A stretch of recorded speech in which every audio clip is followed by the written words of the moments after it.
how have we been assigned to this particular part of the planet in terms of people, in terms of parents, in terms of people.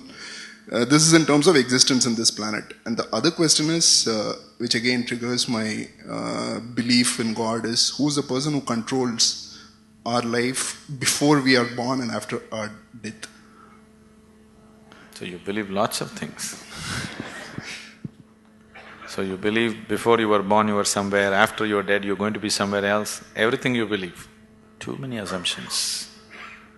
When you have so many assumptions, no way to approach truth, isn't it so? If you want to approach truth, the first thing is, you don't assume anything. Is it so? If you're interested in truth, if you're searching for truth, that means you have not assumed anything, is it so? If you already made your assumption, you're just trying to find a confirmation for your assumption, that is not seeking truth. A true seeker of truth has no assumptions, he's just looking. Shall we just look or shall we try to confirm your assumptions?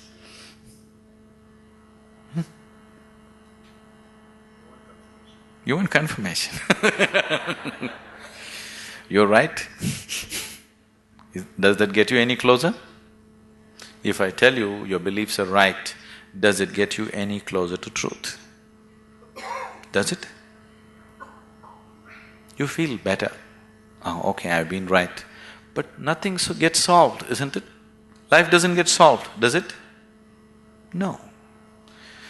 So confirming your belief systems doesn't mean anything. This is a big problem with human beings. They want to be right all the time. This is the biggest problem. In fact, it is the basis of all conflict in the world. I am right, you are wrong. This is the problem, isn't it? Isn't it so? What I believe is right, what you believe is wrong. Isn't this the basis of all problems in the world? Whether it's within the family or in the community or in the world or wherever? Yes? Shall we eliminate the problem a little bit? The first thing you need to do is, after all, they are your beliefs. And your beliefs are not original, picked up, isn't it? Your priest or mullah or father or mother, somebody put it into you, isn't it so? Picked up from somebody.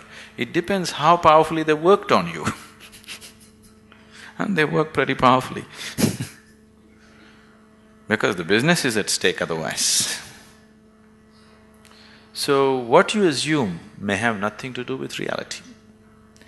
Now, you're trying to understand something which is beyond the physical, with physical context, it won't happen. You're trying to perceive something which is beyond physical through sense perception, such a thing cannot happen. Now you want to measure the depth of the ocean, but you went with a foot scale. You will obviously come with wrong conclusions, isn't it so? If you want to measure the depth of the ocean, your first business is to get the right kind of instrument. Yes? Yes or no? That's your first business, that's all I'm saying. You want to know something beyond the physical. First thing that you need to do is to have a perception which is beyond five senses, which can perceive that which is not physical. Only then you perceive. Otherwise, you can only believe or disbelieve, isn't it? If I tell you, God is actually in my pocket, this many people can believe me? This is a ridiculous thing, oh, we don't believe that, but I can tell you a more elaborate story if you want, which we can work on and make you believe in, isn't it? Right now, God is in my pocket. This many people believe me, this many people disbelieve me. Have these people gotten any closer to God than they were before? Have they? Or have these people gone any further away? No, nothing changes, isn't it? So why are we wasting our time trying to confirm our assumptions? You must enhance your perception, because only by perceiving you will know. There is no other way to know. Is it so? You will know anything only when you perceive it. Till then you do not know it. Is that a reality? Is that a reality? People who are not on talking terms with me, is that a reality? If you perceive, you know. If you do not perceive, you do not know. You are unwilling to admit I do not know, so you believe. isn't it? If you're just trying to pass the social test, belief is a good way to do it. But you want to really know, then belief is not a good way to do it. Belief gives you confidence. And fools getting confidence is dangerous. Do you understand? When idiots become very confident, it's very, very dangerous, isn't it so? Do you see? Intelligent are hesitant. Stupid are confident. Have you seen this? Great confidence. Because when you simply believe something, you will have great confidence. You will have no doubt about anything because you don't apply yourself to anything. You're 100% sure. You see George Bush, how confident he is? He's very confident, isn't it? Doesn't he seem like confident? Very confident. He came to India and declared, "I am a believer, I am a true believer." I thought, you don't have to say it, can't we see? You must be a believer, otherwise you don't walk blind into situations. If you're somebody with sense, you would look around, isn't it? You would see what is there and what is not there, because you're a believer. Not just in God, in so many other things. The most sensible way to start your life is, what I know, I know. What I do not know, I do not know.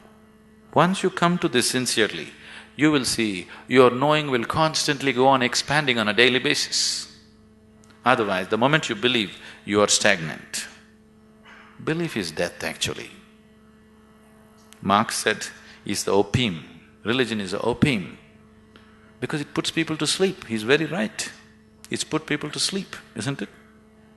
Hasn't it? Sleep is comfortable. What's wrong with it? Why sleep? Why don't you die? It is even more comfortable. Do you know that? Because anyway you're a believer, after all your God is waiting, why don't you go? Yes, isn't it? Because anyway you know when you die you'll go to God. What is the problem? Why are you waiting, going to this hospital, all this nonsense? Why don't you go? Why are you delaying your progress towards God? That's not right. You're not a true believer, isn't it?